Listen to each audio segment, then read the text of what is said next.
AI and robots have started to take over our entire society on a day to day scale, where not only are we seeing robots more in day to day life when it comes to delivering food or packages, but we're also seeing that they are starting to be integrated into homes as well for more wealthy people who can basically afford to have a robot in their house. But AI has become incredibly massive over the years. Not only is it a useful overall tool to search Google at a very fast rate, but it's also a tool that is a little scary too, because it does steal art and it does overall basically just steal from humans and their information as we know it. That doesn't mean that it can't be useful, just there is a boundary at the end of the day.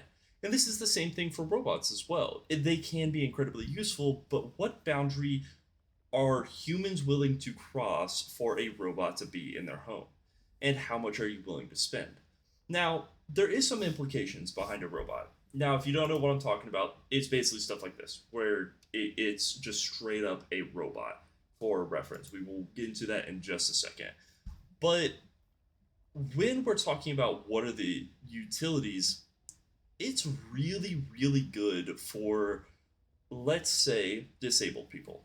If we gave every disabled person a fully functioning robot that was completely standalone, not it operated or anything, but standalone, and they could operate themselves if they so desired to, then this would be a really good thing. Because it'd be able to do their dishes, it'd be able to get their packages from the door, be able to go grocery shopping for them, and all things of that sort, right? Now, does it kind of cut out that middleman of having to hire somebody to do those things for you? Yeah, 100%. But I think when it comes to disabilities, I think that's fair. I 100% do. I think it's fair to cut out the middleman because most people that are living off of disability or something of that sort, it already don't really have the money to, order food to their door. And it sucks because a lot of people can't go to the store either. So they have to figure out a way around that, without spending the extra delivery fees or whatever it is. And that's why I think robots could be really good if used properly.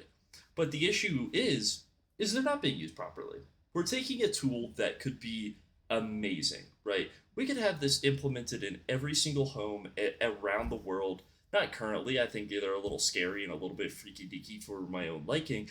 But later on, if they were completely standalone, you could have these implemented all over the world to do basic tasks for humans as we know it. Almost something like what we see in the movie Wall-E, where humans essentially end up getting lazy over time because robots do so much for them. And that would probably happen, not to everybody, but to a lot of people in general. A lot of people would just be overly lazy, because then let's say you have a skill set, right? And let's say the robots learn, like how they're trying to do, where robots can learn to do dishes and they can learn to pick up packages and they can learn addresses and things of that sort. I think you kind of go into this thing where it's like, could you at like let's say you're a mechanic, right? Could you teach a robot how to fix a car completely, right? And then have it go into your job for you. And this is where we get more into semantics and things of that sort, where it's like at what point does it go from, hey, this is a useful tool, into, okay, now we're just losing jobs and losing out on opportunities as a overall in our entire society. But there's a massive issue with these robots currently. And it's not just the fact that they look freaky. I mean, I personally wouldn't want to see this in my house ever, just my personal opinion. But they also have to learn by watching. Now, you might be thinking, well, humans have to learn by watching, and that's true. But that's human behavior. I think it's creepy to have a robot that, in order for it to figure out how to basically live its own life, has to watch you do things. And then you have to control it to do things. And it has to record the data and basically figure out the most optimized way to do it. We're going to watch the beginning of this video here and just so you guys can kind of get the idea of what is going on with the current robot technology and where it's advanced to. It's here. the first humanoid robot housekeeper. Thank you, Neo. For $20,000, you can pre-order 1X's Neo robot now, with delivery in 2026. I think you missed a tiny... Yeah, only $20,000, by the way.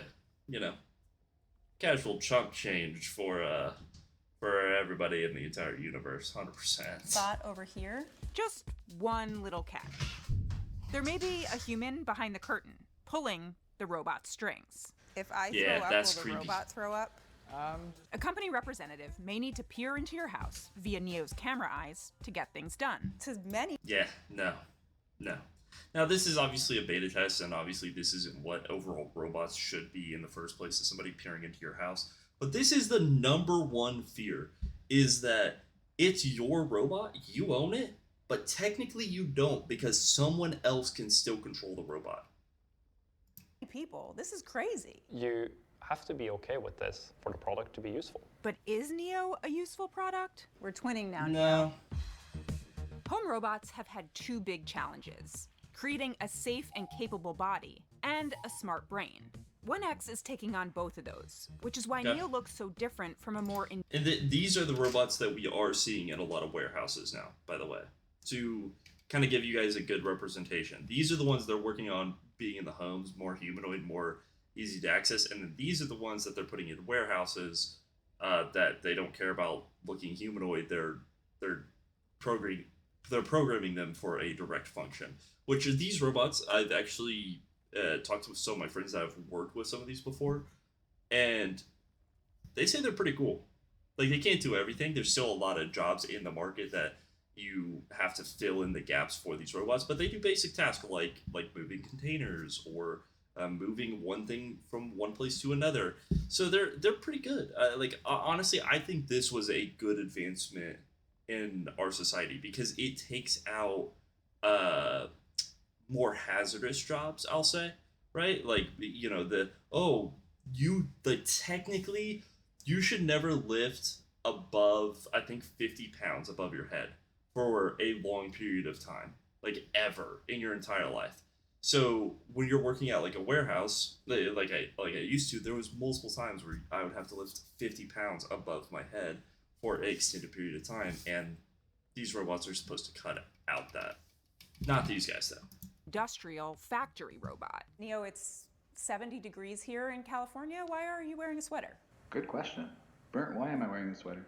That's It's a creepy. combination of safety and just also And if you guys didn't know, that was the guy behind it talking. Just so you guys know. Like, it's just so creepy.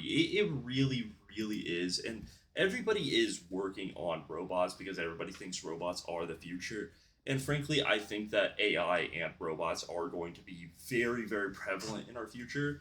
But I also think there's a layer that people haven't thought about where it's like, if a robot is over, let's say 2K, right? It's over the price of like a computer. Nobody's buying it. Because why would a rich person buy it if it's not like extremely optimized, right? Like, I could see mega rich people buying it if it could do everything for them, right? It could drive, it could go to the store, it could make food, it could clean the house. Then I could see them buying it, but they just can't. They can't, and we're so far away from that technology. By the way, the difference between, oh well, he's a robot, he kind of walks around and he can pick up some things, and oh yeah, he can like be fully autonomous.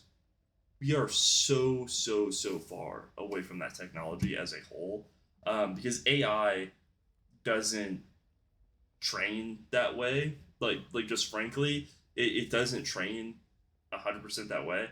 And this is the part of the video I wanted to show you guys the most, was this here, was it trying to put dishes away. You got this, Neo. You got it.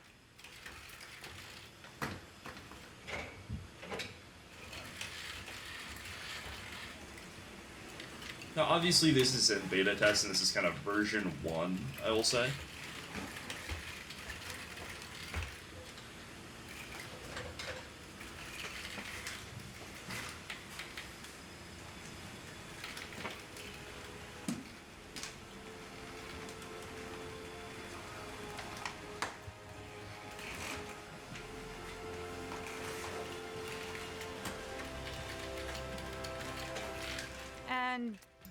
Yeah, so as you guys can see, it can do some basic things. It can wash the dishes, it can put the dishes away, but there's also this thing where it takes so much more time. Like in comparison to a human right now, you could say that it probably takes 10 times the amount of time that a human would take. Just to show you guys once more, it took him 4 minutes and 56 seconds to load that fork and the two cups into the dishwasher.